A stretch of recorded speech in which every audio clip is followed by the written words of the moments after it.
السلام عليكم ورحمة الله وبركاته. يا صباح الفل عليكم جميعا يا جماعة، أو يا مساء الفل على حسب التوقيت اللي أنت بتشوف فيه الفيديو بتاعي.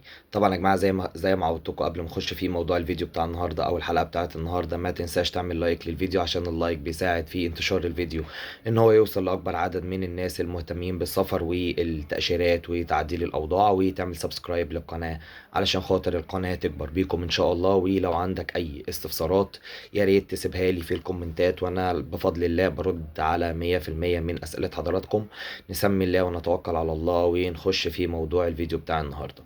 طيب، موضوع الفيديو بتاع النهاردة يا جماعة، خلاص احنا بتبعدنا ايام عن التقديم في الهجرة العشوائية وهي اللوتري، وانا كنت عامل فيديوهات كتير جدا عن طريقة التقديم وايه الشروط المطلوبة وايه الحاجات اللي انت تعرف بيها انت مؤهل ان انت تقدم على اللوتري الامريكي ولا لا. طبعا المستجدات برضو عملت فيها فيديو سريع وهقول لك عليها سريعا. دلوقتي هي الهجرة كانت السنين اللي فاتت فور فري، دلوقتي بقت ب1 دولار فقط للمتقدم الرئيسي اللي هو اللي هيملى الابليكيشن. فركز معايا قوي النهارده علشان هقولك ايه المميزات وايه الحاجات اللي انت لو ان شاء الله اتقبلت في الهجرة العشوائية، ايه المميزات اللي حضرتك هتحصل عليها وايه الحاجات اللي تقريبا هتغير حياتك رأسا على عقب. والحمد لله السنة اللي فاتت في من متابعين القناة في 3 كسبوا في اللوتري، وطلعنا لايفات وعملنا لايف معاهم، والحمد لله دلوقتي ساووا امورهم وهم دلوقتي داخل امريكا. فركز معايا كويس جدا عشان النهارده هقول لك ايه المميزات اللي انت هتحصل عليها لما ان شاء الله بدون مقاطعة يتم اختيارك في اللوتري العشوائي. فركز معايا. رقم واحد يا جماعة وأول المميزات، وهي لو حضرتك اتقبلت فحضرتك بتاخد الجرين كارد المباشر. طبعا الناس اللي سافرت أمريكا وفاهمة قوانين أمريكا، هم أسهل طريقتين عشان تاخد الجرين كارد هي اللوتري اللي هي الهجرة العشوائية، وإن أنت تتزوج من مواطن أمريكي. ده برضو دول أسهل طريقتين حضرتك بتاخد بيهم الجرين كارد. بل بالعكس، أنا لسه عند رأيي الأسهل وهو الحصول على اللوتري. ده أسهل طريق إن أنت تقدر تحصل على الجرين كارد والإقامة الدائمة في أمريكا.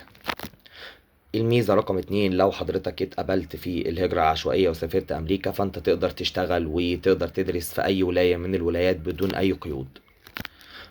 رقم 3، ويمكن أنا قلتها برضو في بداية الفيديو بس هعيدها تاني، وهي تكاليف التقديم بسيطة جدا وهي 1 دولار فقط.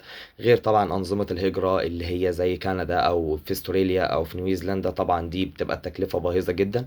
النظام ده هو تكلفته 1 دولار بس.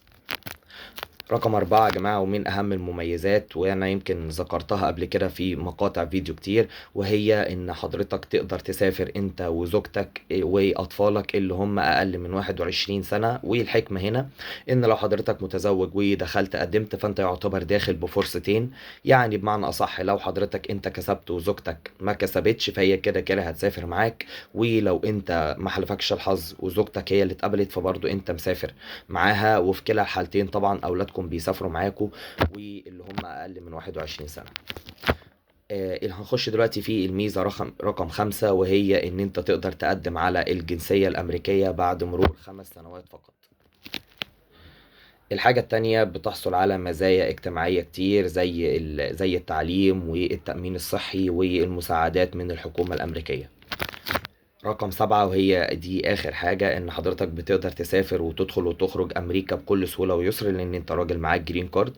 ويعتبر الجرين كارد يا جماعة هو الفرق ما بينه وما بين الجنسية الأمريكية، والحاجة الوحيدة الفرق اللي ما بينك وما بين المواطن اللي معاه الباسبور الأمريكي هي حق الانتخاب فقط. انما كل المزايا التانية حضرتك بتقدر تتمتع بيها داخل الولايات الامريكية، مفيش اي مشكلة.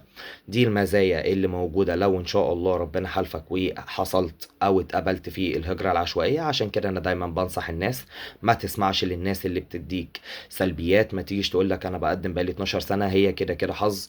قدم، انت مش هتخسر حاجة. طبعا ما تبنيش حياتك عليها، بس برضه هي فرصة كويسة. قدم، انت مش هتخسر حاجة يا عالم. يحالفك الحظ وتكون انت السنة دي اللي هتتقبل.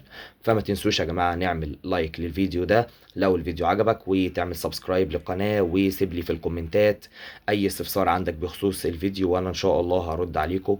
واشوفكم ان شاء الله في الفيديو بتاع بكرة. والسلام عليكم ورحمة الله وبركاته.